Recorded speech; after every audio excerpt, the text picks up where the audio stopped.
What's going on, guys? I'm Degidio. We are back with another episode of the Jaxxon podcast. I'm sitting here with Rampage Jaxxon and the special guest of honor, the head coach, the man himself, coming in from a big world championship win. Ladies and gentlemen, Coach Parillo. Bring it in, Coach Parillo. Coach Parillo with Mackenzie Dern getting another belt, coming all the way back home. How do you feel? Wonderful. That's how it feels, huh? Yeah, feels wonderful. I mean, it's crazy because, you know, obviously I've been with her for 5-6 years now, so it wasn't just this week, right? A lot of years of training her, right? And she's been a bigger project than you'd think. Good one though. Love her to death, but it feels good that she got the title, of course. We had her on the pod before you guys went out there. I saw that. Like 4 or 5 days before we went out there. That. Rampage was trying to figure out what guy she would want to date. That was him. That was all him. Do me a favor. Can you guys not push any fighters towards Mackenzie Dern? My best bet is her just stay away from the fighters. Get yourself an accountant, maybe a lawyer, doctor, something outside the fight game. Why you don't think fighters should date each other? No. Well, I mean, sure, they should. Yeah, of course they should. But I think the other way around, though. I think maybe a guy should date a woman fighter, sure. But I mean, I'd rather you not date my fighter. They're a pain in the ass. What's the typical fight camp look like for a world title? Is it different than a normal fight camp? Because you've had many world camp titles, but with Mackenzie, this was her first world title fight. Was it different? I mean, the difference is how soon she got in the gym as well. I mean, that's what it always boils down to, Mackenzie. I like her to stay in the gym year round, you know, and as opposed to doing this training camp thing when you come in, you know, like 8 weeks, 12 weeks in, and, you know, I prefer to be in there, you know, on a consistent basis, at least 2-3 times a week, if anything, even if there's nothing lined up. But yeah, she was in early, so I think she got wind that she'd probably be having a good fight with Wei Lee moving up. So I think she just, you know, just got in early like she needed to, and it was a good camp. It was actually, as far as it being any different, it actually was probably one of the smoother ones that we've ever had. So, you know, getting ready for a fight, you know, a lot less emotions, a lot less, you know, and that's also because there hasn't been a man at home that's a fighter that, you know, is also her boyfriend or her husband. But, you know. Do you look at the fights differently when you're going into a world title and how you set up a camp? I mean, I guess you're going to go into a 5-round fight a little different than you're going to go into a 3-round fight. But, you know, I guess you can't really talk about that as if it's the first time if it's the first time I'm working with a fighter and they happen to be fighting for a world title, a UFC world title, which that hasn't happened yet. You know what I mean? Like you're working with them for, you know, just for a 2-month period of time, you know. That's, I guess, I mean, I haven't been in that situation, but as far as preparing Mackenzie Dern herself for a fight, whether it's the difference between, fortunately, we've had fought Vera before as well, which makes a, you know, nice, you know, help. You know, we've had this same rhythm in front of us before, so she's kind of, and she beat Vera when she was, I think, a lot less skilled as far as being an MMA fighter. You know, jiu-jitsu, she's always, you know, had that high-level jiu-jitsu, but as far as just kind of knowing where she's at out there, she was kind of, you know, I make jokes with her all the time. You know, it's like, you know, she's in a nightclub and just gotten scrapped with a couple girls at the other table. You know, she gets pretty, you know, that feisty energy is amazing, though. That feisty energy is a gift, you know, that aggressive energy. But at the same time, she really didn't have a proper foundation, I think, as far as being a fighter and, you know, how she's moving and what she's seeing out there. And so I knew there was a big difference of where she's came from the first time they fought. So as far as getting ready and the preparation, sure, you look at it, okay, there's going to be a lot more pressure with the cameras, with the interviews, with this and with that, you know. So, you know, but the preparation is always going to be the same. You got to get the physical part through, of course, but, you know, getting the mind right as well for any fight. You know, I think it's a pretty similar preparation depending on who the athlete is and how you approach it, I guess. Is there like fight fatigue? Can you like overtrain for a title fight? You can overtrain for anything, I guess, you know, at the end of the day. Does it help for fighting? Like, does it help build your cardio? What's that, overtraining? No, like extra training, like having like 4 or 5 weeks extra on a fight camp. I mean, for me, it's not so much the extra time is she's getting her timing and her distance down. at a sooner time so she can, get back to where she was and then add a couple more layers or a couple more wrinkles if she can. That's what I mean. She's been a work in progress. She's been learning on the job. I talked to her that on every fight. She's developing and learning how to fight as she's fighting the highest organization out there, the UFC, right? And she's gone to the top 10. She's fought in the top 10, and she said she's had her ups, she's had her downs. So she's had to really learn a lot of things, not just physically, obviously, but mentally, and fortunately, like the way I talk to her now, I mean, where she stands in her head and where she's at in her head, I mean, she's a great place. I think success is probably one of the best motivations out there. And I think I'm hoping to see her in her gym on a consistent basis, even more so now that she is a champion than even before when she was just trying to climb the ladder. Do you ever think about like your fight camps when you were getting ready for a world title versus after having the world title, like from Pride, from UFC? Is it the pressure more or less? Is it there a lot with your coach, the kind of like who knows better at that point? Yeah, it's a lot more pressure when you're a champion, for sure. You training with like more motivation. I remember that. You just determine it because you don't want to lose that strap, right? So yeah, it's more determination. But my training camps, I always like gave it everything I got. But when I had the belt, I remember it was just a little bit extra. Like, I got to put a little extra in. I couldn't cheat on my diet as much. I couldn't fuck around in the gym as much. Like I'm defending this belt. See, now he's talking about too, as well as after he had the title. See, both these, like Mackenzie didn't have the title yet. So I think, and I'm sure that you'll probably agree with this, there's a little bit more excitement actually even there going into the title fight to become a champion. There's more just excitement. There's more, you want to be there. You want to put the extra work in. And like he says, when you have the title, now you have to put in the work. Now, the saying is what? It's easier to win the title than keep it, right? Isn't that a cliche saying in the fight game? What about you? What about the drills and the techniques and the sparring? Does that change now that you have the title? Are you more on the defense, like they got to beat the champ? Or is it still like? Oh no, Mackenzie's still developing. Mackenzie has a title that's I talk to her in jiu-jitsu language because I think that she understands that the best. So I talk about belts, like look at it like as a fighter, you're at like a purple belt. You're coming into your brown belt. You know what I mean? I think Mackenzie's still got a lot of room to grow.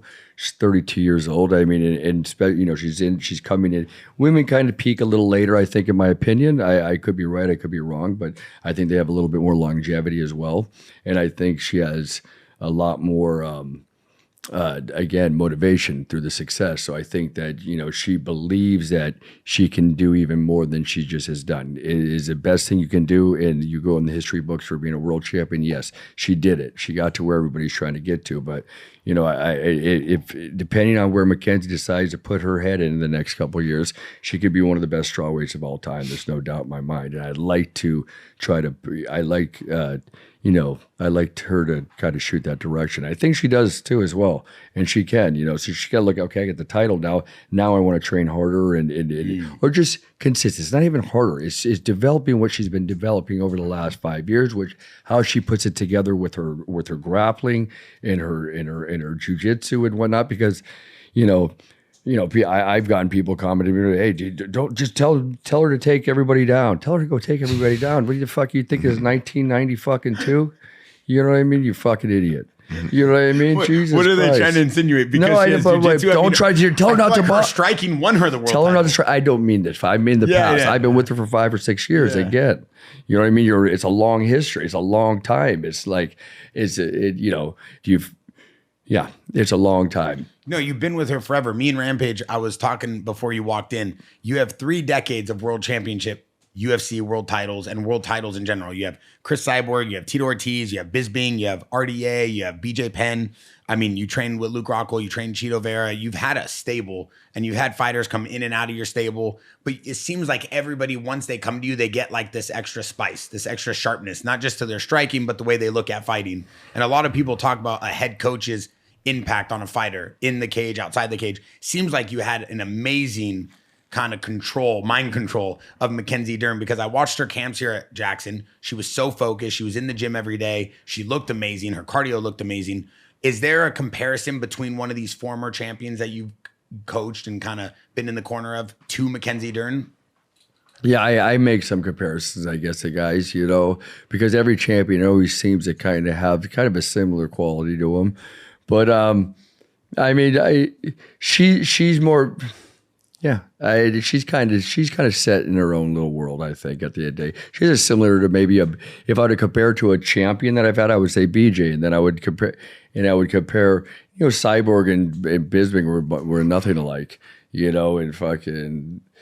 And like I would compare Chito Vera to Bisping, the way they work, kind of what their coordinate, what their level of athleticism is, and what their desire, their whatever, how they work and how they go along with it. You always say that. You always say that Bisping was like a dog in the gym. Oh yeah, one of the hardest workers I ever trained with. But like obviously, when you say that, it's not just with the way he was training and how hard he trained, but also like the impact he had on the camps. Right? He would make everybody want to go harder, go stronger. Like what was it? You guys were in the UK. Who? Bisping. Bisping. Yeah. It seems like a lot of fighters are competitors, right? They be competing with each other. Like I hate running, but I did it, right? And I remember one time we was running in Big Bear, and it looks like we talked about this last time. Yeah. It looks like Bisping. He's not a runner, but he was just so competitive. But Zach, like the wrestling coach, decided to compete with him, and it made everybody run faster and work harder just because Bisping was there with his work ethic, and like he like ran circles around us, and he made everybody step his game up. And I went on a long run when I was training with Bisping. It made me train harder. What was your favorite? I never asked you this. What was your favorite camp of all time? Not what was your best camp or what camp won you the most money, but what was your just personal favorite camp? I'll be honest, man. I didn't know like none of them. They all run in my memory. They all run together. But I used to love the camps in England, but just not the training part because we was out there in the wintertime and they didn't have heaters and stuff in the gym. So what would happen? It'd be like ice cold in there. In the gym, training and ice cold, and the roof was shit. Sometimes be puddles of cold water on the mat. How long were you there for? Oh, months, and You just lived there?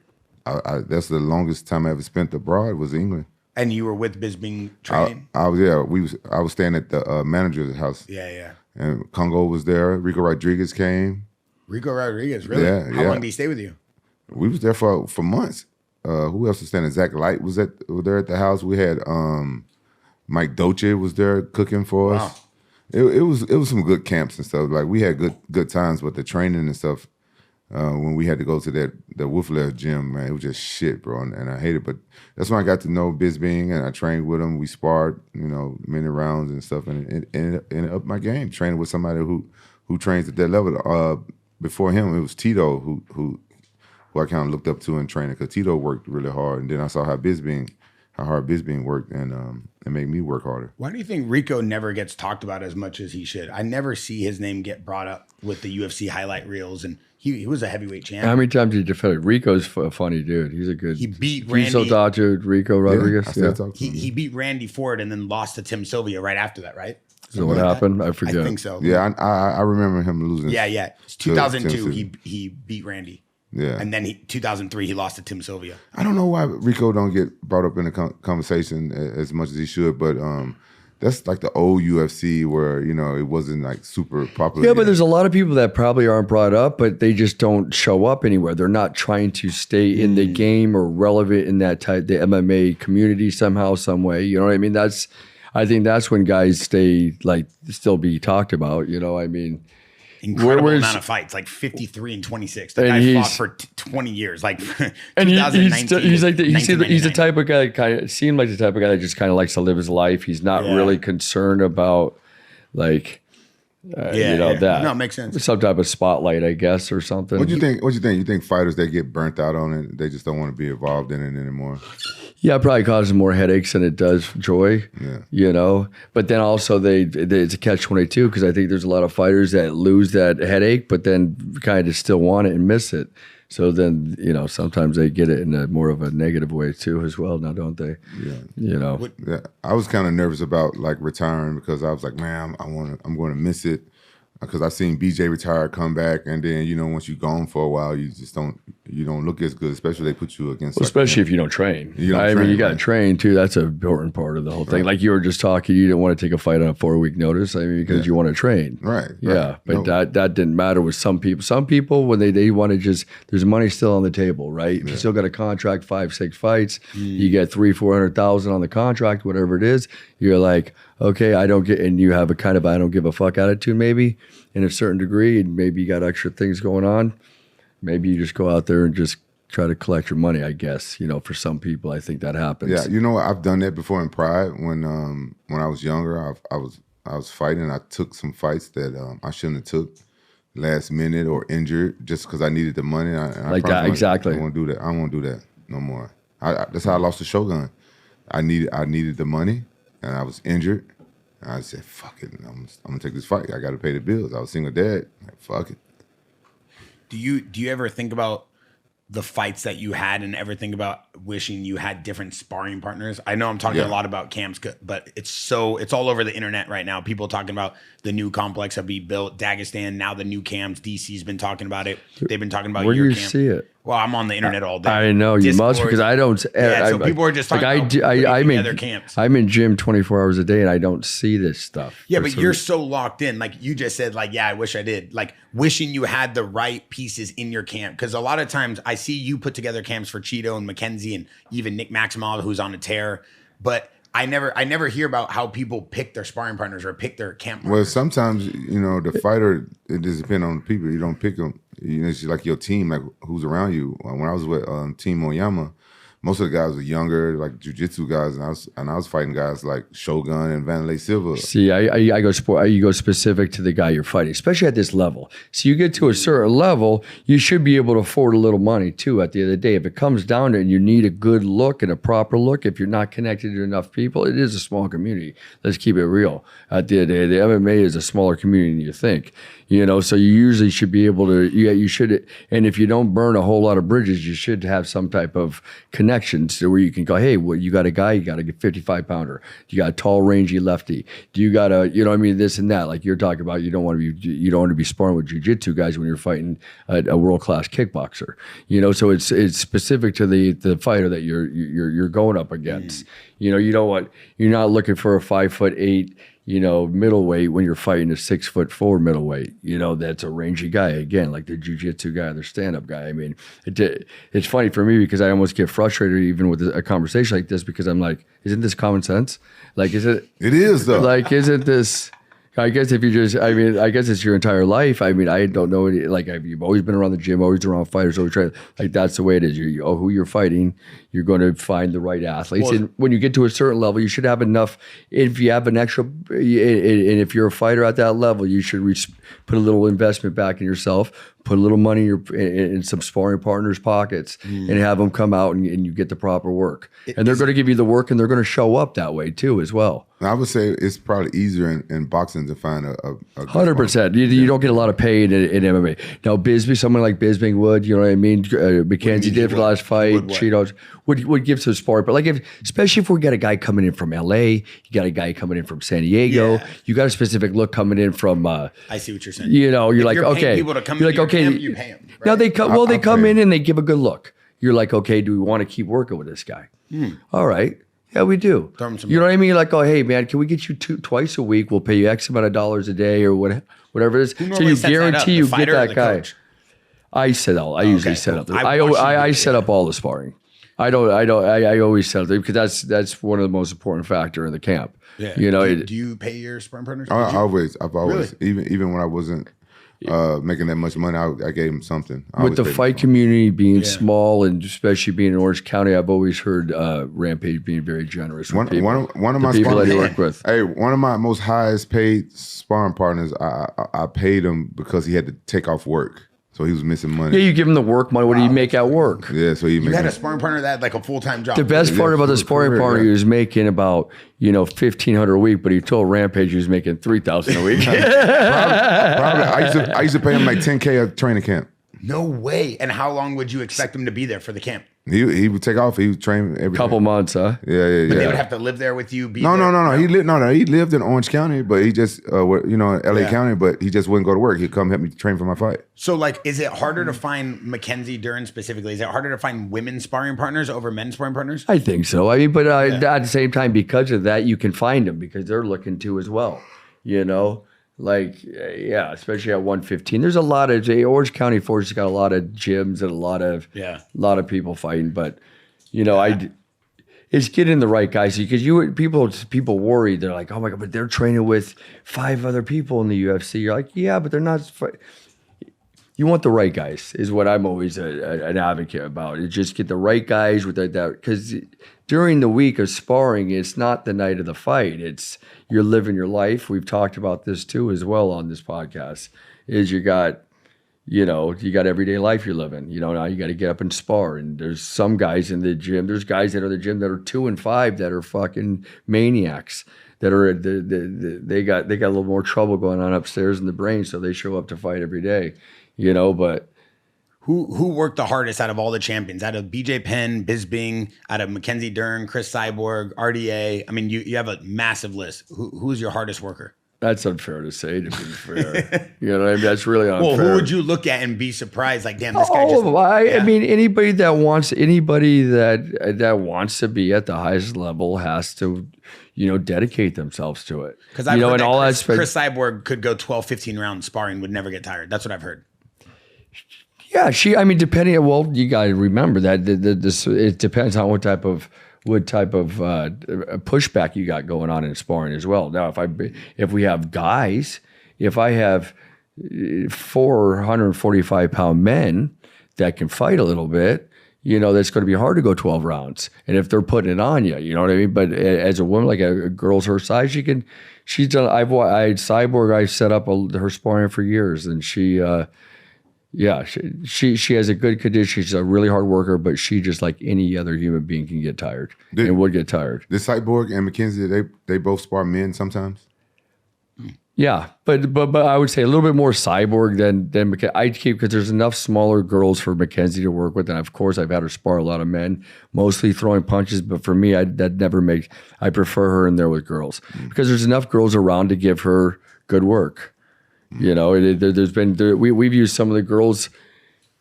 There's one girl that we used probably for the first fight that she fought with Vera 5 years ago. So fortunately, there's enough girls around, and then also you got to remember if you fight and you're dealing with somebody like a Mackenzie, Chito, Bisping, BJ, whatever, they want to spar with these people. You want to spar with a guy in the top 10. If you got, and like I said, you don't need other top 10 people to spar with her. You need people that can fight and fight a little bit, and you get a few of them. You bring them down there, you're going to get some good work that day. Yeah.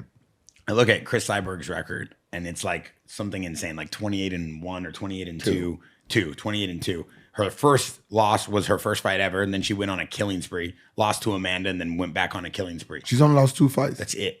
And it's all like title fights too, by the way. It's like the majority of these, there's more title fights than non-title fights. Was her first Invicta fight a title fight? I don't think so. No, her first fight was Show Fight 2. She lost that. Then she won like 6 straight, then 4 or 5 wins in Strikeforce, then 3 wins in Invicta, and then like 5 or 6 wins in UFC, then 7 wins in Bellator, maybe 6-7 wins in PFL Bellator. too. PFL. She's a title in every. Yeah, she has a title in every major, I guess, promotion there's been. Yeah. Right? Would you consider her one of your most successful fighters then, out of all the world champs? Yeah. Yeah. Yeah. What she is, she's obviously very successful. Yeah, multiple time defenses in terms of title fights. What about BJ Penn in terms of training? Was he one of the most probably gifted athletes you ever trained? No. What, with the misconception that BJ was just the most insane athlete?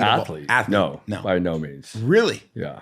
I always thought he was like the most insane athlete. Well, he was a phenom in jiu-jitsu. Yeah, jiu-jitsu. Yeah, I mean, he got his black belt in 3 years, the right way, I believe. I heard like he went. Yeah, he was really, he was very insane. Flexible, probably double jointed in his hips. He can throw his foot behind his head. He's gifted, like he's a stud, strong. How was he in the gym during camps?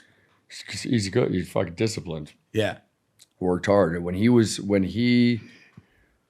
I started training BJ, he was just coming back to the UFC. He's coming off a couple losses, and he was having a rematch with Jens Pulver, who he had lost to the first time. So and they were on the show that kind of brought him back into the UFC, right? And I think I got him at a good time when he was ready to take it serious. And I went out there. He had a strength and conditioning guy out there, which he's never used before. His name was Tony Aponte. Went out there. Tony had him kind of on a strength and conditioning regimen, so he was in decent shape. And honestly, from then on, he stayed in shape because I stayed out there for a couple of years. There was a title fight. Yeah, in Hawaii. I stayed there. I stayed there for quite a bit of time. And then when we built Rook over here, we came back over here. We came over here for a couple of fights. But he was very dedicated. People always ask me, when was BJ Penn or what, something like that. What do you think? When BJ Penn was at his best is when he was sleeping in a tent. And you go, what does that mean? And I say, well, because he would actually sleep in an altitude tent. And you're like, oh, so you think that altitude tent is what made BJ Penn the best? I said, no. But somebody would think this. They say, fuck, I got to go get an altitude tent. Because he just said that's what made him the best. No, it wasn't the altitude tent. It was the fact that he was willing and wanted to sleep in a motherfucking altitude tent in order to be the best in the world. Like he was saying, if I had the title, I was so worried about losing it, so I would skip that dessert. I would do all the extras. And when he was champion, he was doing all the extras. He was, he had somebody cooking for him. He had somebody, he was focusing on his condition. He was focusing on his boxing, his grappling, everything. He was a dedicated athlete, and that's how they all are when they really want it. But when you want to be the best, that's why I say a lot of them have a very similar. See, like Rampage was the best. He has that accolade of a UFC champion. But I do believe, just like Bisping, I talked to Bisping the other day, you know what I mean? I talked to him this morning, actually. It's like, you are still, no matter how, he has all the knowledge in the world of fighting, all the knowledge in the world, but he's still disconnected from it. He is disconnected from it. He still doesn't, he remembers it, but there's still a serious disconnection from it. And now, when BJ was connected to it, locked in, as the kids like to use the term these days, locked in, when he was locked in, he was like all the other great fighters. He's taking it serious and he's sleeping in a tent, and that's what I mean by sleeping in that tent. Yeah, 100%. I mean, there's videos of Joe Rogan talking about how he feels BJ Penn was one of the greatest of all time, and he's talking about that famous video of BJ Penn walking out. A lot of fighters we've had on the podcast say BJ Penn was their favorite fighter. A lot of just MMA analysts in general have BJ Penn as top 5, top 10. There's something very special about him. His lineup of the people he fought are some of the best names in the history of the UFC. But a lot of people don't know the camps. Like, he would fly in the Diaz brothers or fly in guys, have them live in the island, build his camps down there. Diaz brothers did come out here for, I think that was Kenny Florian, and that was when we were over here down the street.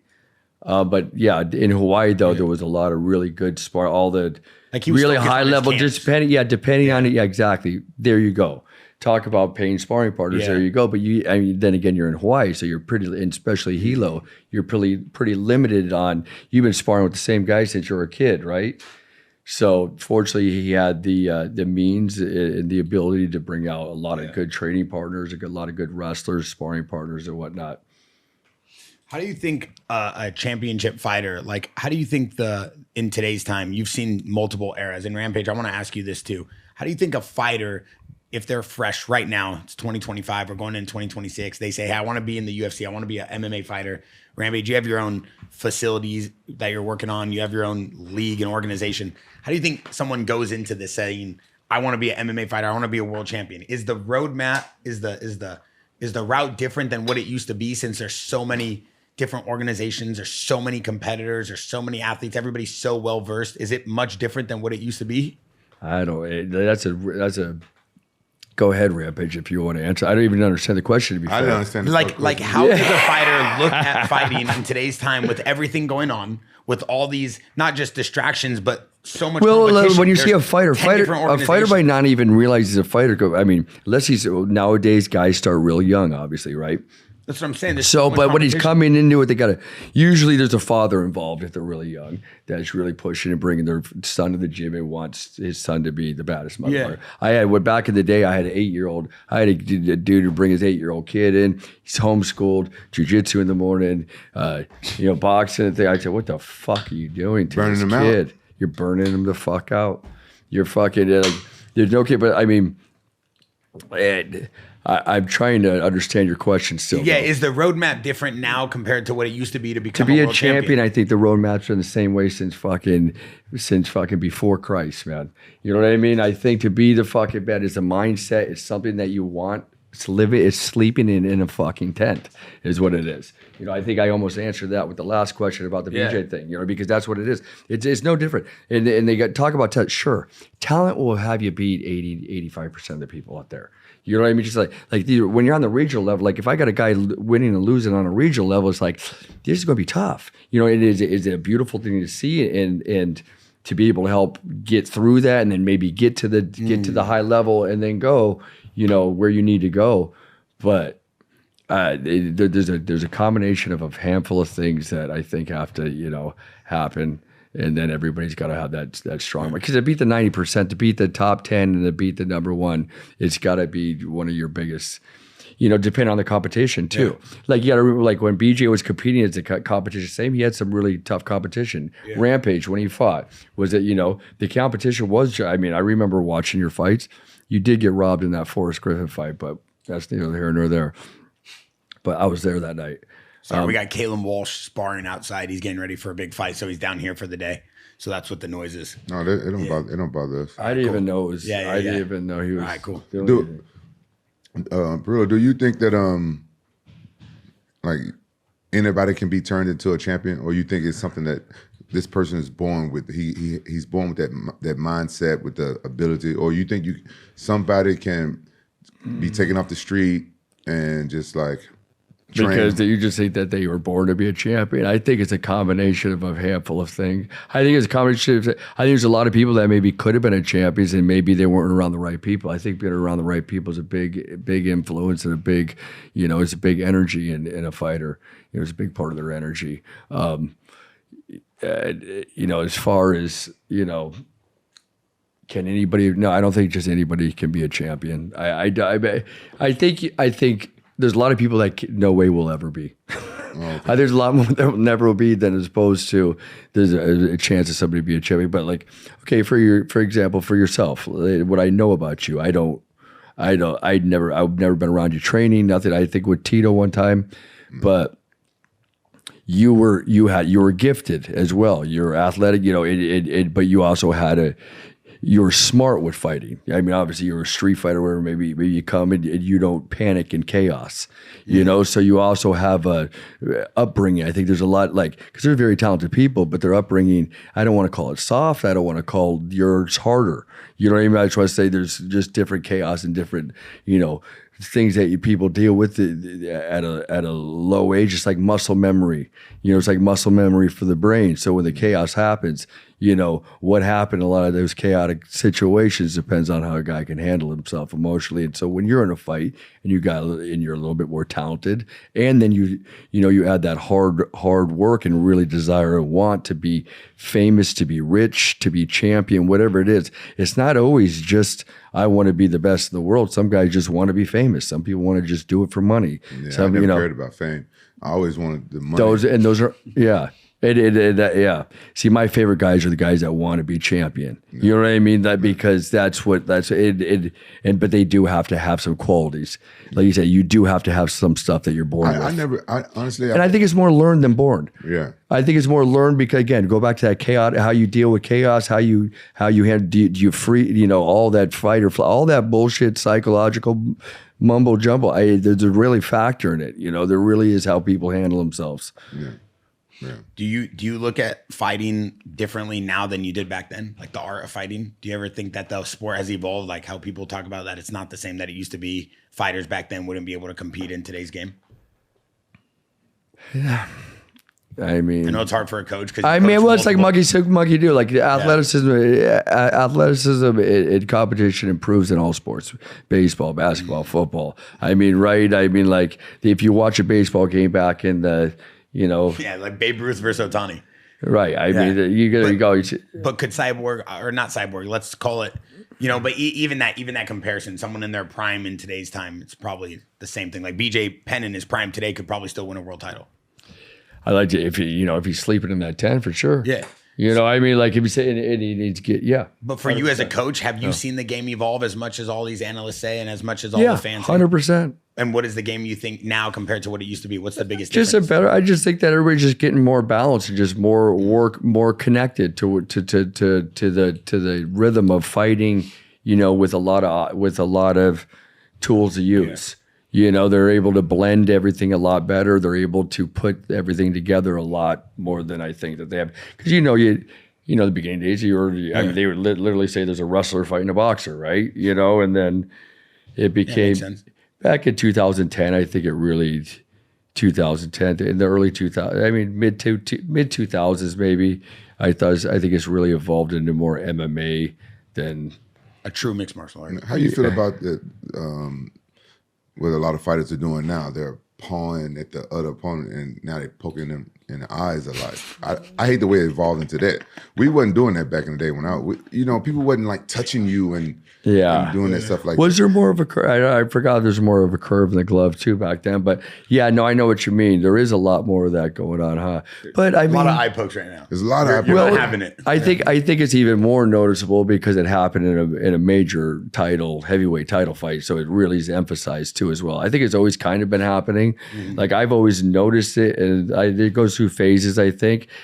And I understand posting because I think that's more of maybe the thought process. Maybe if you're going back, but obviously you're told in the locker room, palms up. But you must be training like that too, I guess. It has to be. Yeah. It has to be. I never fought like that, but I'm sure a lot of people fight like that. I know. There's a lot of glider, like the not runners, but guys that drift out around.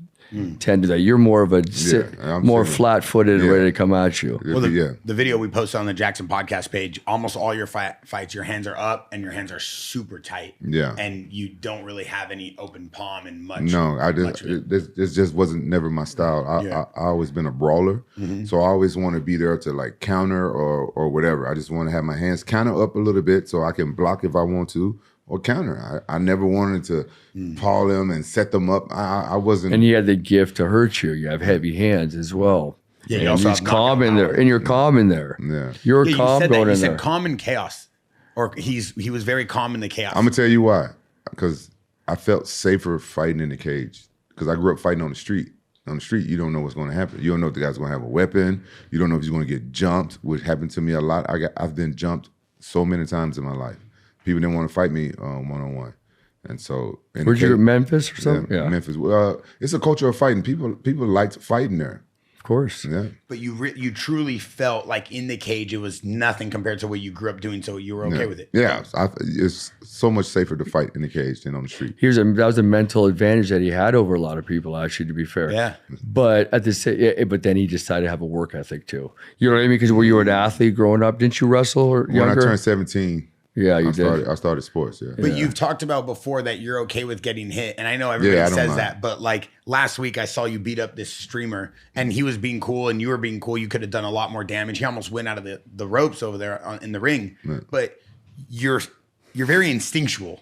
Even though this guy was a big dude and he's a streamer, he's not a professional fighter, you haven't trained. I haven't seen you train in like weeks, and then you went in there and you just months. I didn't train for like 6 months, and I fought this kid. Now I know he's a streamer. You fought him? Yeah. Well, we sparred. They sparred last week at Santos Studio. It was more than a week ago, but this kid, what's going on? He's been boxing. He's undefeated. He's been boxing for this streamer named Aiden Ross, and he got his own boxing organization called Brand Risk. And this kid he took it seriously. His name is Chibu. And Chibu's big. He's big. He's like 330, 350, but he's a big guy. Yeah. But he moves fast. Moves like a cat. Yeah. I was pretending that I was the head coach here at Jaxxon Media House, so I was warming him up. Yeah. And he was a big dude. But that cost me. That's why I just turned down that fight that just got offered that we can't talk about because let's not talk about that. I'm not going to talk about it. Let's not talk about that. But I'm just going to say I turned down Let's not talk about that fight. I'm going to just say this because we're fighters. We know. Yes. Because after, you know what I'm thinking? I'm like, man, I'm a professional athlete. This kid, he's an amateur boxer. He's undefeated. He probably got like 6 fights or so, but he's amateur. I should be able to beat this kid, you know, just coming off the street. I haven't trained in 6 weeks. I probably went with Yogi like one time since I was training for Rashad. And I went in there, I warmed up a little bit, sparred the kid. I said, man, I got 3 rounds for you, kid. I'm 47 years young. I gave him 3 rounds. I was dead tired at the end of the 3rd round. Then for like 2 weeks later, bro, I felt it. My shoulders, everything was sore. My knee was hurt from like moving around and stuff. And I felt good. I felt like I did good, but I know that now I shouldn't just come off no training and go and spar somebody. Yeah, makes We'll sense. have the footage in the Behind the Brand episode. Does he fight the guy? Yeah, the guy fights. He's undefeated. He's going to fight soon or something? He's going to fight. He just fought. He just fought last weekend. You were there. You were. No, I didn't. I didn't make it last weekend. No, but the one he was fighting, I saw you commentate. Yeah, I was commentating that one, but he just fought. Oh, I didn't see the And he recent won. one. Yeah. He just fought, and he fought a guy that looks just like him. Yeah. I couldn't tell them apart. I felt they both black, and I felt racist. Yeah. Hey, that Brandon Moreno video is going viral of you telling Brandon Moreno that he's related to Tracy Cortez. Oh, damn. It's so viral. And Brandon Moreno's like, what? Oh, yeah, I like Tracy Cortez.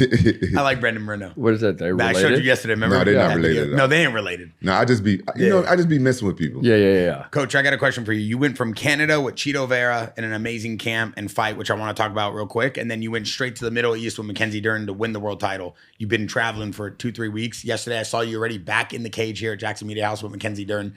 You're already back in camp, back in the swing of things. Talk to me about Chito's camp and the fight. Back in the gym. Always in the gym. Always in the gym. Everything was great with Chito. You know, we knew going into Canada we had to kill the Canadian guy every round in order to get the fight.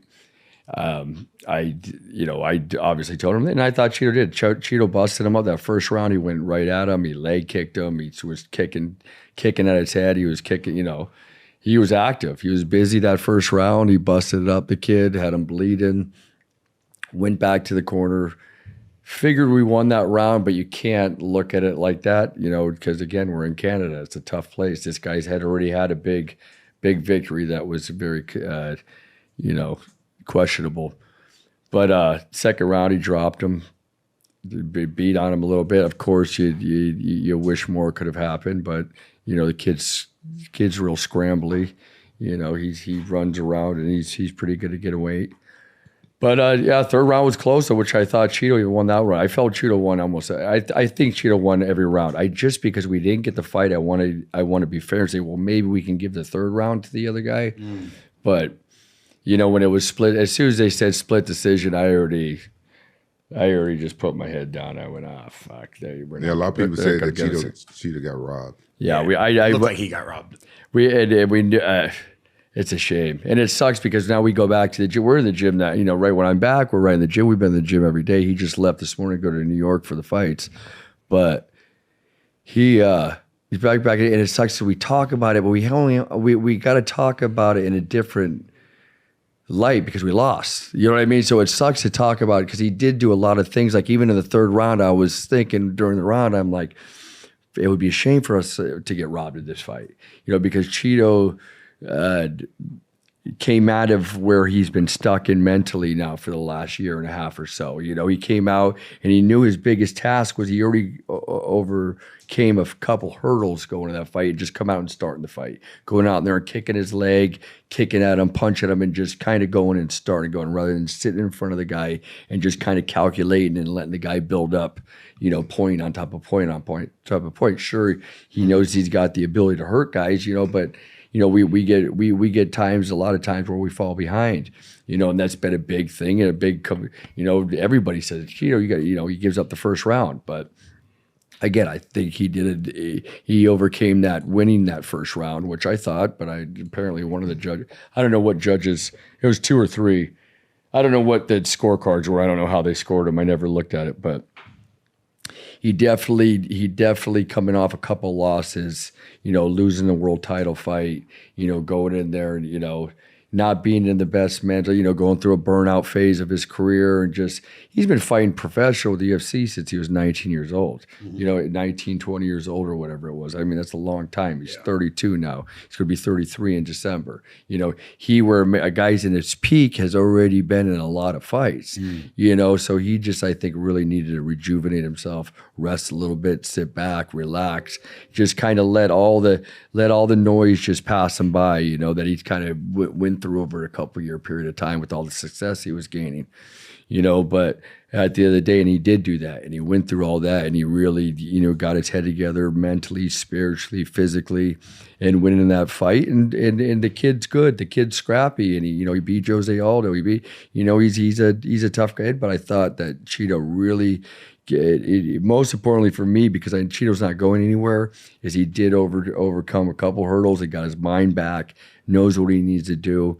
I told him, and he concurs at the end of the day, if he needs to go he left that cage screaming, yelling, "Fuck you, fuck the judges, fuck everybody." But of course you see that, and people don't understand what being robbed really means. Being robbed, you didn't get the decision. No, I didn't get an extra it's difference of hundreds of thousands of dollars. And that's being robbed. And that's what the judges are robbing from you. Wow. In California, you walk into somebody's house and you take a $200,000 in cash, you can shoot them in the fucking face. You know what I mean? But, not in this situation. You got to fucking, That's the craziest way I've ever heard someone break down being robbed in the UFC. You got to eat the shit.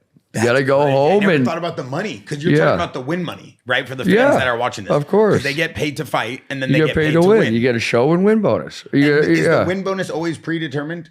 Yeah, it's predetermined, and I'm not going to disclose what it is, but it could be tens of thousands, it could be hundreds of thousands. It's But it's part of their contract before they fight. Right? Yes, and not all. Every fighter's got different contracts. I don't know what other fighters' contract is. I know what Chito's is, and I know what there's a difference of a lot of money. Yeah, we don't want to know the money, but I'm saying the fighters, they pre-negotiate their win bonus. Yeah, they're man. That's what a manager's for. That's what the manager's job is. Sometimes it goes up. Yeah, sometimes it goes up per fight and stuff like that. Yeah, and depending on your drawing power. That's the pay-per-view dollars. It's different. That's different. Okay, it all depends on your drawing power. Are they still giving pay-per-view dollars, even though now they're going with Paramount? No, I'm sure the pay structure will be changed a little bit. I got a question. Something that people might not think about. A couple of people already got in trouble about fixing fights and gambling and shit. What about, we don't know about the officials in Canada. Maybe they be gambling and doing shit too. That's probably why they be robbing people and shit. Well, 100%. I mean, like the judges? Yeah, you don't know, like the judges and stuff like that. They don't make that much money. So if they probably got some money. The majority of the time a human being becomes an official, a referee, is because they love it, they have a passion for it, and they geeked out on it, right? Yeah. So they're like, this is cool. Like that's why I judge boxing. And it's kind of a little notch in their belt, you know what I mean? Like and then maybe over the course of time, maybe they think, money's a funny thing. It'll make people do some foolish things. But I like to think no, because of the temperament, the type of people are. But there's no way Rampage can't be far off from that, from the possibility of that. But I don't like to go into that whole gamble. Like it gets really ridiculous too. Yeah. Because I've never worked with a fighter that has been approached to throw a fight. I've never been worked with a fighter that wanted to throw a fight or whatnot. So I don't know what that situation is like, but I know that there's been a few fighters out there saying that they've been approached, which you kind of fucked up now if you did that now, didn't you? Because now you're like, the FBI is involved, so now what are you going to do? Were you saying that you were approached because you want some attention, you want a little bit, and now that you're going to get the attention you want, right? It's what's being said. I feel like if a fighter is saying he's been approached, he probably didn't take it. Yeah, he probably just wants clout. Right? Well, no, I'm saying if he's you're saying he wasn't approached or he didn't take the money. That means he probably didn't take the money. Yeah, if he's saying he's approached. But now if he said he was approached and didn't promote, it didn't rat that off. Yeah. Like saying didn't go to the company and say, hey, look, I just want to let you guys know I got approached to do this. Well, either way, he didn't do need that. He's not a snitch, not a rat. God bless you. That's what you're supposed to be, right? At the end of the day. But you go on in life, but now you do say that because you want, what do you want? Attention for that. But guess what? Now the FBI is going to go and say, hey, who approached you? Now, if you're bullshitting, like if you're just saying, hey, yeah, some dude, people ask me, fuck. Especially if you're kind of a 50-50 fighter, you know what I mean? You always kind of want to get involved in something somehow. You know, like, I was there. That happened with me. You know, but now the FBI's going to come and you guys. Well, I know. I told on Pride because they started treating me like shit. You know. You told on what? Pride offered me to throw a fight before against Sakuraba. They offered me to throw that fight against Sakuraba. How do they offer you to throw a fight? Well, it was stupid. The way they did it was fucking stupid. How was it? And you know, normally, listen, I'm from the streets. Normally, I wouldn't say shit, but Pride started treating me like shit. So I'm like, fuck them. I tell everything. So what did they do? When I fought Sakuraba, if I would let him knock me out, or if I wouldn't have tapped to a submission or something, like if he put me to sleep, I wouldn't have tapped, I would have got $1,000 more. Ooh. Yeah. You're kidding me. No, they right you there. fucking blew it. $1,000? $1,000. Yeah, $1,000. $1,000 to go to sleep. It could have changed my life. Yeah, What were they thinking? I'm gonna tell you exactly what they was thinking. Sat Economy Plus on the way home. I'm gonna tell you exactly what they was thinking. Crazy. Coach, that's crazy. I'm gonna tell you exactly what they was thinking. When Pride discovered me, I was almost about to give up on my MMA career. I was working at this Vietnamese bar, and one of the other bouncers was letting me live with him in his trailer. Was this after the UFC? No, it was both before the UFC. Okay, I'm trying to remember if you Wait, fought Pride. I You went fought to Pride before first. UFC. This is my beginning of my Pride fight. I've never fought. How old were you? What, 21, 22? Living in OC? I was living in Huntington Beach, right there by the, you know, that little trailer park right there by the beach. Yep. One of my co-workers, he had a Like a double wide? no, he wasn't that big. It was like a little small one you carry with a fucking truck, bro. It was hell. The guy that started me to fight, you probably remember him. I hate to say his name, but Dave Roberts. Dave Roberts. With the big chin. Yeah, I remember. Yeah, I remember he trained with you. Yeah, he trained with me? I think he trained with you at least 1 or 2 times. He the one told me about you. He trained with you maybe 1 or 2 times. All right. And he was I training. remember Dave Roberts. I just don't remember training him. Oh, okay. But maybe I did. Maybe once or twice. 100% I did. I hold the bench for thousands of people. Yeah. Throughout the year, I've trained I'm with them. talking 25 years ago. Yeah. Oh, wow. Okay, yeah. Okay, and Yeah, 22. You were 22, right? yeah, 22 yeah. years old? I'm 47 now. Yeah, fuck. So but 25 years. yeah, and I had been here a couple of years, but I was in King in the Cage. This guy, he brought me out from Memphis, and he let me stay with him and his wife at the time. And Who's the King of the Cage guy?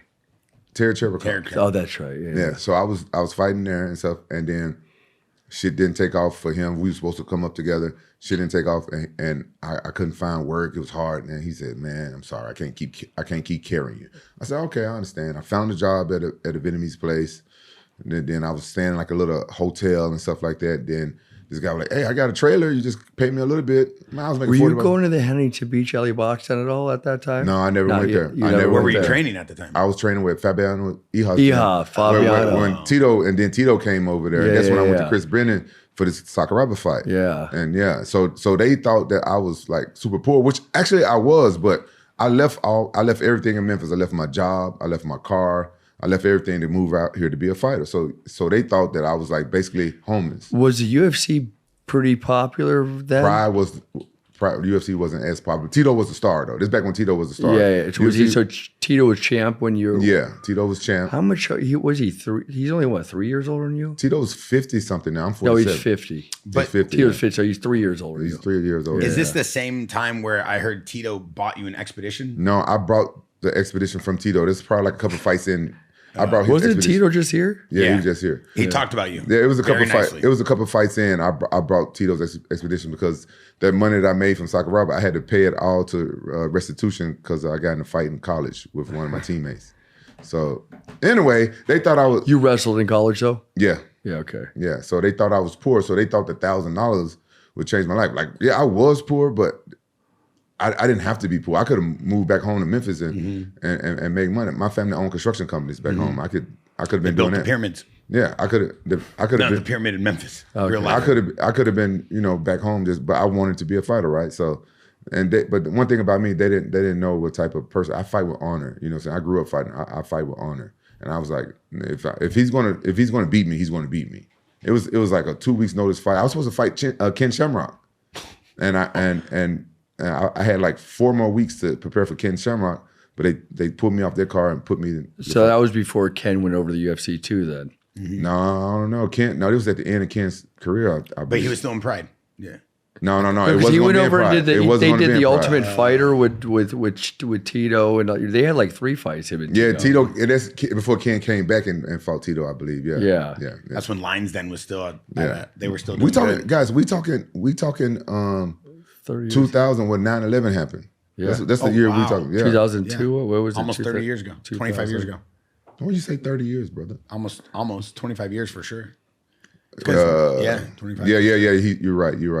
Yeah, it's because my oldest son. Bro, you guys have been. I didn't in have the my. game a Yeah, you're long right. time. Yeah. Fabiano Iha was because we talked about when Fabiano fought Clever. Yeah, I remember. Yeah. You guys have been in the game a long time. Yeah. I always. I think was about that. yeah. I always think about that. I Like wasn't- you and yeah. OC. You Yeah, so- sent all. I didn't care about MMA at all at the time, dude. I thought like Jesus Christ, this is crazy. But don't let me get upset. The reason why I said that, the only reason why I even said that, yeah, they offered me to throw a fight because I wouldn't take it. So think about that. If somebody offered me to throw a fight, you're not going to talk about it. You know, if you took it, you're not going to say it because you're incriminating yourself. I had on there, I was like, yeah, Pride offered me to throw a fight, and then that's when I started noticing some of those fights in Pride They Mark call Coleman came on kayfabe. our podcast, and Mark Coleman talked about a fight he threw in Pride. Yeah, he talked about it. He said it on our podcast. Yeah, because There's a lot of it.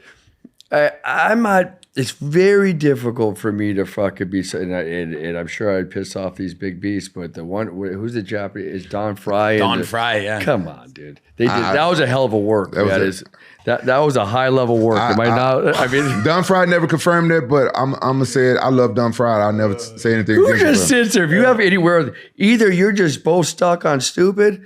I mean, God bless you. You know what I mean? But they was bloody. They But was like, busting each other. they did it. I mean, that was like a fucking Mo and Larry fucking. I was like, what was the thing? What was back The in the Japanese day? people love it. I'm gonna tell you. Oh, they love that a lot shit. of do you know how Pride used to be the biggest MMA show in the world. Do you know how they did it? I'm gonna tell you exactly how they did it. They mixed popular pro wrestlers with MMA fighters. Yeah. So a lot of Oh, those, yeah. So there you go. So a lot of work was done. A lot of work was a lot done. of work was done. A lot of Yeah, work my was done. roommate at the time, Sean McCauley, was going out there doing a ton of pro wrestling stuff and fighting. You do a fight one week and maybe do a pro wrestling the next. They were founders of LA Boxing.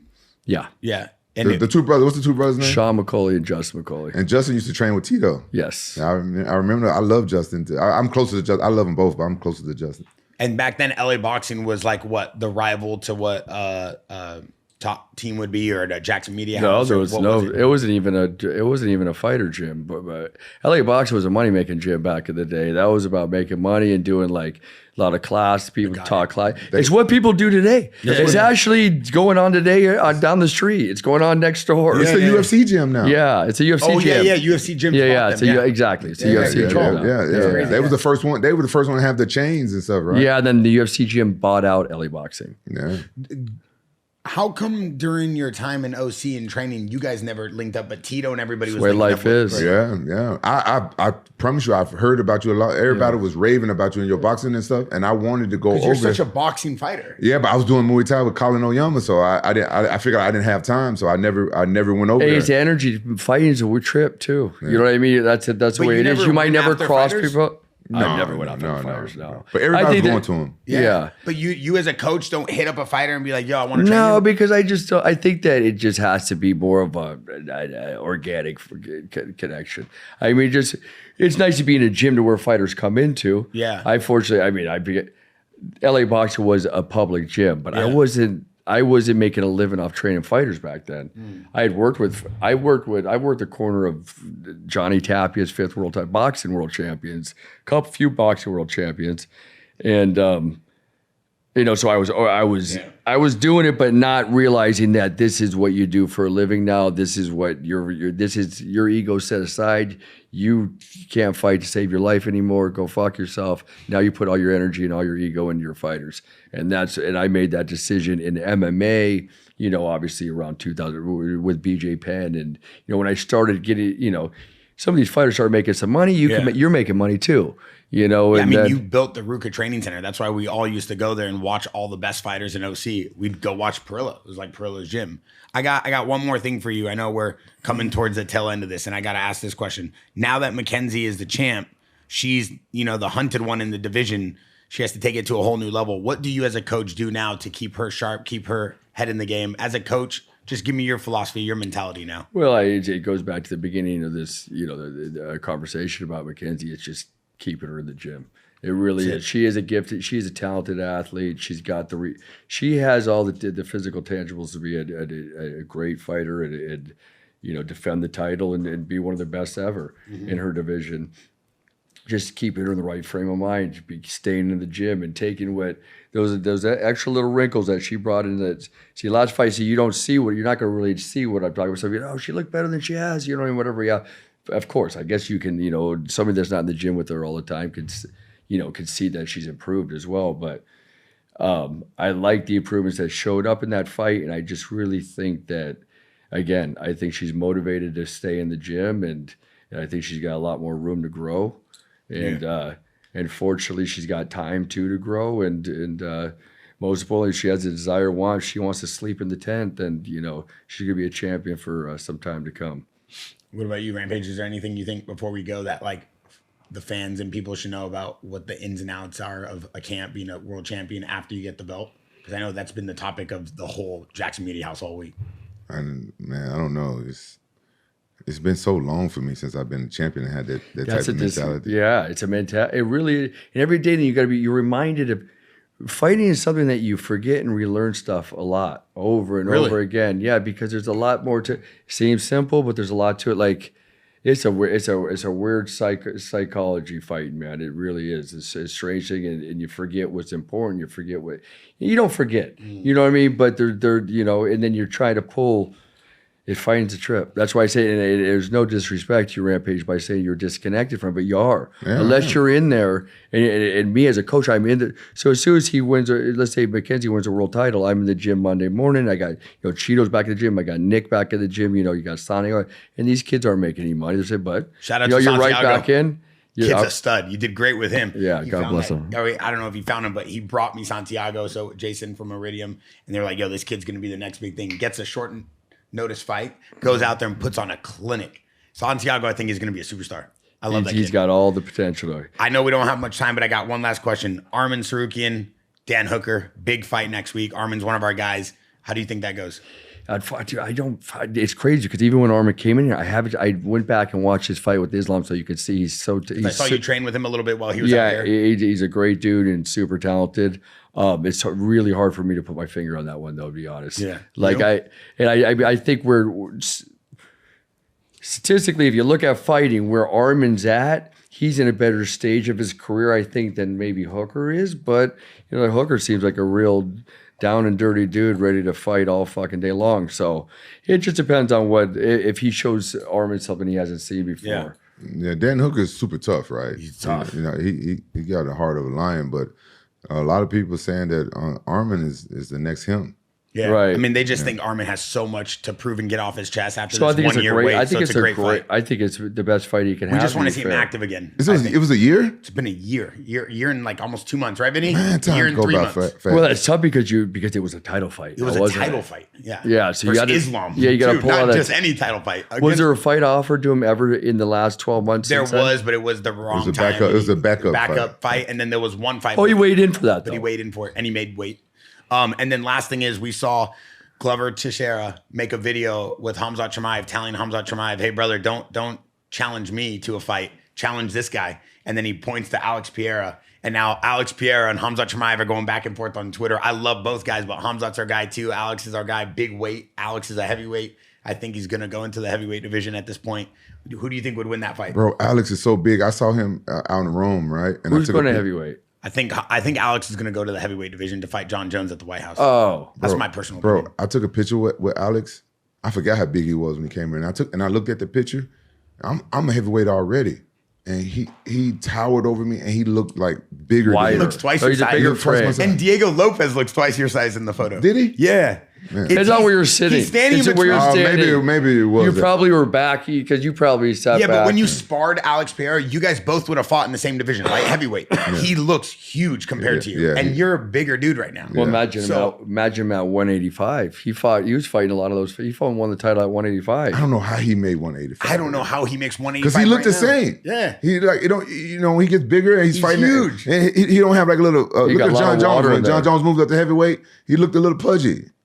Didn't he? No. No disrespect. With all due respect. No. You have to because you're not naturally a 205 pounder, anyways. Now, are you? No. So you got to really diet calories, get in shape, and trim yourself down to 205 for at least a day, and then you're still going to have that tightness in your midsection. Now, heavyweight, because you're not a natural. You're probably not when you're in shape, you're not even close to 265. No, hell no. If you're in shape, you're probably 225, 230 at the most. Yeah. So 265 is the weight limit you get. So you're going to be a little freer with your, What would you walk around at? When I was fighting 205? Yeah. It depends on how old I was how old am I? You know what I'm saying? When I was younger, I was walking around like 215. When I got older, 220, 225. But then the cuts got harder and harder. Oh my God. And then the last question I have is they talk about, we had a big podcast and we were talking about if you were in a street fight, you had to choose 3 UFC fighters to be on your team in that street fight. And Rampage's video is going viral because of your 3-man roster. You chose, who do you choose? Fedor, Mirko, and Randleman, I think. Yeah. Who would you choose? You could choose MMA any 3 fighters? UFC fighters, any 3, Pride, UFC, Strikeforce. You have to choose 3 guys to be in your corner for a street fight. Well, I would pick 3 people that would fight for me for their life. You know what I mean? So I would, because sure, pick Crow Cop, but fucking, I'll tell you this, just like I would if I saw Crow Cop getting his ass kicked. I'd be like, oh, well, thank you. Ain't nobody touching Crow Cop. He's a killer. But you understand what I'm saying. Yeah. Crow Cop sees me get an ass. One of my favorite fighters of all time. We're sitting out in, where's he from? Croatia? Yeah. Sitting out in Croatia, a couple of Croatian dudes are beating the shit out of me. Special He ain't team, jumping in. Yeah. No, he's but Croatian special forces. He's an actual killer. Yeah, I'll go 3 of my fighters. Yeah. I'll go Chito, Bisping, and let's put a little size there. We'll bring Tito along. Tito Ortiz, Mike Bisping, and Chito Vera. Damn, Mike Bisping is just, I can't imagine having to get in a street fight with that guy because he seems like he wants to kill you. I'll tell you, my first guy would, if I had to pick one guy, it would be Michael Bisping. Really? Yes. Wow, over BJ Penn. Over everyone size-wise. You got to remember size-wise, Yeah, he's too. a big dude. No, but Michael Bisping's been in all the type of street fights that Rampage has been in, then a lot of fighters have been in. I thought he grew up like rich kid in Oxford. Oh. He's from Clitheroe. Clitheroe, yeah. Clitheroe. Yeah, Clitheroe. Is he really? Yeah. Or are you just making that up? No, I didn't make that up. He's just smart enough to talk like he, I always thought he grew up like rich and like Oxford guy or No. Oh, really? I didn't No, know yeah. that. He was a DJ. He's got a crazy edge to him. I had dinner with him the other night. Yeah, but and you street could just fight for feel his sure. edge. Street fight for sure because I honestly over anybody because he's mean. Yeah. And he'll look out for you in the fight too as well. If they did like a story piece on Bisping's life, I would watch it. Yeah. And I have a show. That's a big compliment coming from me. If you understand, your attention span. Yeah. But why I've is seen that? I've seen you yawn 40 times. No, I'm jet lagged. No, I know. Back from Rome, he came straight here. Thank you for coming, by the way. Yeah, thanks. We'll let you pass. Hey, shout out to your F3. Shout out to One Water. Oh, I saw you walking around Italy scamming my people with fake dollar bills, fam. That ain't right. That ain't right. I'm You tell were you something. scamming people. Let me tell you He's something. going to the No. people in the streets, and he's going. They go, Rampage Jaxxon, can I get a photo? And he goes like this. He goes. Hey, you know what? Go buy yourself something nice tonight. Cap. Hands him €500, and it's all fake money. Cap. All that he said, Cap. Number one, they wasn't his people. They was actually my people because they was African. No, they're scamming. Sicilian. No, they African. My people. I'm Sicilian. No, we're the same color. The people that I was scamming, they was the African. You know the scammers. They give you. Yeah, something. I know. Here's the free. That's Here's crazy. the free. Give you the bracelet for or free, something. Yeah, and then they come back, give me something, right? Yeah. So I hate scammers. So what I did was for Halloween, I dressed up like an Arab, and I had Arab money. I had a backpack full of I had like 150K, stacks, movie money. So I said, let me take this to Rome to give it to the scammers because I knew about them. So I was giving them the fucking money, bro. Bro, he's walking around Rome handing out $500 bills. They're all fake money. No, it was $100 bills, like the movie money. Yeah. So only to the scammers. I only did it to the scammers. You almost beat up some lady because she gave you a flower or a rose. No, you seen it wrong. The girl was with me, and the guy trying to scam the girl that was with me with a rose, and I told her to drop it on the ground, and he would go, yeah! He was like an Indian guy or something. He tried to pimp slap you in front of your girl? He got disrespectful and yelled. Did he hit? Did he connect? No. I wasn't scamming no girl. You reading the clips wrong. I don't know. Yeah, you I'm looking just around on TikTok all day scrolling. No, I saw you at the. Then you're mad because someone came up to you at the Coliseum to ask for a selfie. No, the kid was coming being he tried to get he talking about my son. He was trying to get like a. Oh, I didn't know that. He was trying. I to don't bait listen me. with the volume on. Right. He was trying to bait me. But what about the dinner? I saw those. You were telling these people you were trying to speak Spanish at some. No, I was speaking Italiano. What were you saying? I was saying grazie, prego. I was speaking Italiano. Yeah, we know what that means. But that wasn't what you were saying in the video. They asked me my name. I said my name is Nigatoni. What did you do? I saw you one day with Alex Vera, next day with Nina, next day with Diego Lopez, and then Jacob, and then you're with Plino, and that's Alex Vera's trainer. You're like doing the world tour. Yeah, I was with Mickey Mays. We was going around Rome. Oh, Kurgo. You were with the sports betting. I was out there with Kurgo.com. Oh, so you were trying to call fighters and figure out what you could bet on. Is that your streaming thing? Is that what that is? I was streaming out there as well. Yeah, I stream 6 days a week. Now, how does that with work? The fighters, though. What do? You wake up in the morning and just start filming yourself from the time you wake up? No. I go He live. films while he's in bed with the girls. No, I don't do extra that. credit right no, there. I don't do that. No. Okay. I do see a lot of girl stuff that you got going on. Yeah, Don't say you don't. I don't really look at it because I know it's all jokes. Coach, so I'm like, Coach, before we I mean, it's going to be silly. And I just keep Coach, going. Don't let him say reality. this. Coach, don't let him do this. He has an It's octagon what bed. people like to see most of. But it's like a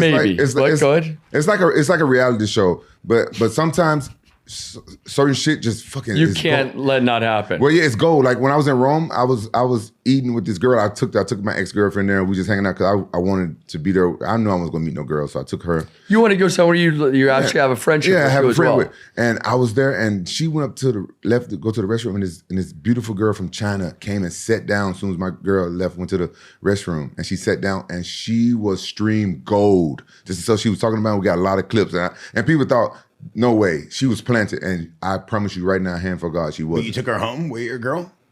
I tried to. My girl ended up push kicking her at the end of the night. The cameras wasn't on then. They got in a full fight. We heard about this. Yeah, my cameraman got tired. I got to let him go after so long. So then you just decide to put yourself in a setting and then start filming. Whatever happens, happens. Whatever happens, happens. But sometimes I know some girls. Because it's live, right? It's live. Live the whole time. But these two girls that y'all been seeing, I know those girls they're like fun girls. So I invite them. If they can come, they can come. You know, they're perfect. They're perfect for stream. Yeah, but they they're a love little bit it too too. much. They're a little bit too much. I don't have the nerve to tell them don't kiss me because they be kissing me. I don't like that. She was sucking on your neck, Yeah, and she was doing the most. I don't like girls. I don't like why random does she girls. lick your beard and like? They said I'm yummy. I like chocolate. They like lick your beard, but you let them. They're from Eastern European or somewhere. Oh, really? Oh, Armin introduced them to you? No. They from Scandinavia. I forgot the name. Scandinavia. No, somewhere I forgot. Is this when you went to dinner with Armin? You tried to take home all the Russian No, girls? shut up, nigga. No, none of them. These girls, they're my sponsor Kurgo. He said, "This is what happened. How I met these girls. I had to do a Taco Tuesday because I found this new sponsor. So they're white chicks. They're Russian. They're Russian. They're kind of like Russian. Russian. Slovakian. And they're white Russians. Right, Russians. I did a Taco Tuesday at the league because of my sponsor, Meme House. I have to do one there. And I get there, and it's sports going on, so it's a bunch of dudes. And I was looking around like, this is a sausage party. My chat is going to roast me. So I call the CEO. My chat. Yeah, It's all about pussy on the chat. Right? Yeah. I call the CEO of Kirgo. I said, hey man, this is a fucking sausage party. Can you send me some girls? He said, short notice, bro. I said, all right. He said, all right, I know 2 girls, they're fun. And then he sent those girls and we became friends. They helped the stream, they saved the stream. So then they love Taco Tuesday. So what do they do for a living? OnlyFans. Oh, so they're paid. Something. Yeah. Yeah, they're OnlyFans. So they they're good. It promotes them. Yeah, for they sure. make content. Everybody's a content creator. Yeah. So they don't get paid to come on my stream. They don't get paid to come. They didn't get paid. Got it. But it promotes them. Got it. Wait, Coach, I have one more thing for the audience that doesn't know. You went to the Middle East for Mackenzie Dern, and Mackenzie Dern was already out there with your wife. I was at your wedding. Thanks for inviting me. You have a beautiful wife named Christine, who's amazing, friends with my sister, and she's always here at the gym. She was Mackenzie Dern's sparring partner. Yeah. Your current wife, which was with you the whole camp, was Mackenzie Dern's sparring partner the entire camp, which I also watched you guys work out every night. And you sent her out to the Middle East while you were with Chito. Yeah. And then she was also in the corner a week after you guys got married. So you spent your honeymoon in the Middle East with Mackenzie Dern winning the title. Yeah, we'll pretend, but it wasn't a honeymoon. We treated. I mean, we had a couple. That's got to be a special moment. It was a special moment, and Christine's been a tremendous amount of help too as well, because you got to remember she started when I met Christine was around the time that the first. It was the first or second time that me and Christine ever hung out. I go, oh, I gotta go. Oh no, this was COVID during the COVID days, and she had, and I couldn't. She had COVID. She tested positive for COVID or something, and I was around her, so I couldn't. I told Mackenzie, it was my first day I was supposed to train Mackenzie. So put it this way, I basically started dating Christine the same time I started training Mackenzie, right? Oh, wow. So they actually have trained together now for that many years. Bro, they were beating each other up a week before they left, and I'm asking Coach, I'm like, is it hard coaching someone to beat up your wife? Like, that's got to be the hardest thing ever. Why you put it that way? Hey, but you got to remember, think that's about a blessing. He's in Mackenzie's corner telling Mackenzie, shoot, take her down, ground and pound. I'm like, that's your wife, dog. Can you imagine? Because that's why you never got to raise your voice ever again with your wife, now do you? Because you're like, all right. She's like, whatever. She got a little attitude with you, a little problem, maybe a little cold shoulder, 2-3 days cold shoulder. All right. I don't want to hear this. Yeah. 2 days? Oh, you got to hear 2 days cold shoulder? All right. Well, guess what today is? Friday. Sparring day. That's what we're sparring. I brought a couple others. I brought in some paid help. And he's like, I said, shoot that right hand down the pipe, Mackenzie. I want you to hit it harder. Bro, hit it harder. Bro, Mackenzie takes her down, and Christine's like doing really good on the ground. Her groundwork's insane. She does jujitsu. And I'm watching Coach Parillo tell Mackenzie, no, harder. But I'm like, bro, that's your wife. You got to soften her up a little bit. You want to get that submission. You got to make sure you drop some bombs. And then how crazy is it? You go in this cage, and you don't go to your wife. You go to Mackenzie, and your wife's in the corner by herself. It's crazy. Yeah, she's used to it though. That's the craziest dynamic. For you to pull that off, it shows how good of a coach you are, because that's some Jedi mind tricks. Well, what's crazy is when Mackenzie was getting ready for a fight back years and years ago over at Ruka, and Christine was in there. I think she was in there with I want to say, who's she in there with? Yasmin, I think she was in there. She blew her ACL in the middle of sparring. Christine blew her both ACLs in a 2-year period of time. One sparring and the other one fighting in a Muay Thai fight. But this time she blew her knee, and I needed Mackenzie to get in to spar the next round. So it's funny because you're saying that, because there was a couple guys who goes, what's the fuck is wrong with you? Because I picked up, Christine just blew her ACL, and it has nothing to do with how much I love and care about her. It has nothing to do with, we're at work right now. We're at work. So I pick Christine up, and I pull her, I take her to the ring. I said, Mackenzie, get in here. So I set Christine outside. She got blown ACL. I go back in and start coaching Mackenzie for the sparring, Does I sound like an asshole? Sure. A little bit, but not. Also, I didn't know her knee was blown. I didn't know she just blew Years later. He just thought it was her. Yeah. I just thought she hurt Years later, herself. though, it paid out. You got the world title with her. Well, and you got your girl in your corner. And it shows you how I've never dated. I'm married to a girl that likes fighting, that likes to do it, that likes to go. That I've never been attracted to that before in my life. I've never, that's not something that I want to be a part of. I thought it would feel very kind of kooky, but Christine's she's got the heart of a fighter. She really does. I had Bisping and Chito sitting behind me, and Robert Emerson at the wedding. And this guy is getting married, and Bisping and Robert Emerson comes over, and Robert Emerson's like, I wonder how much sparring they do. I'm like, Robert, why do you got to worry about things like that? Bisping's there. It was pretty crazy. Well, I've sparred, and I spar with her. I let her throw punches at me and stuff. But she doesn't mind. Like, she doesn't go home. She's less emotional. She's the lead. Granted, she doesn't have these high pressure fights like the UFC fights. Yeah. So she doesn't people don't know what a toll that takes on these fighters' minds. It's a different animal, getting ready for this. But most girls break in tears during sparring. Most of Christine, I'd never seen cry over. She did actually, maybe a handful of years ago at Ruka, but but the pressure isn't on her. So she knows she's just there to help. So she goes back. She's emotionally fine. There's no pressure on her. And Mackenzie's question, did I get better or not? She's got a lot going on, but but girls get really emotional in between rounds. It's crazy. I couldn't imagine dating a girl fighter. Me and Bear was talking about it. we talk about our And technically, she's not a fighter. She works for a corporation. Oh yeah. But she fights. She does. She does. We told our MMA crutches, and I said Tracy, and Bear said Derek Lewis. He wanted to date Derek Lewis. I said I'll take Tracy Cortez. All right, guys. Thank you for watching. That's one of the greatest coaches in MMA history, proven time and time again, decade after decade. 4 world championship fighters, 3 different decades in the UFC. I think it's safe to say that's probably one of the best records you could have as an MMA coach. And there is no best in coaching, but I appreciate it. Yeah, but you got a lot more ways to go because I see that Mackenzie just, she has tons of fights coming on. You have Santiago coming up. You have Nick Maximov. You have Chito. You have a great team. Let's get Nick in the UFC, baby. And Nick Come Maximov on. is on a tear. That kid is so good. And he is so powerful. I don't see him. He needs to be in the UFC. I don't see anybody touching this kid. He is. And his hands got phenomenal, by the way. Shout out to Parillo Boxing. Make sure you guys go check out the Behind the Brand. It'll have all the behind the scenes of Rampage's sparring with Chibu. My first MMA training day back in the gym. I got 8 weeks left, and we'll see what happens in 8 weeks. I have a potential fight coming up. Who are you fighting? I didn't hear about this. Yeah, so they're going to try to get me down to 155s to go down to Mexico. So we'll see we're what back happens. here. Yeah. I got TJ Dillashaw in my corner, Rampage Jaxxon, and hopefully Coach Parillo, Coach Yogi, maybe Coach Bernardo. I might go down there with like 10 dudes.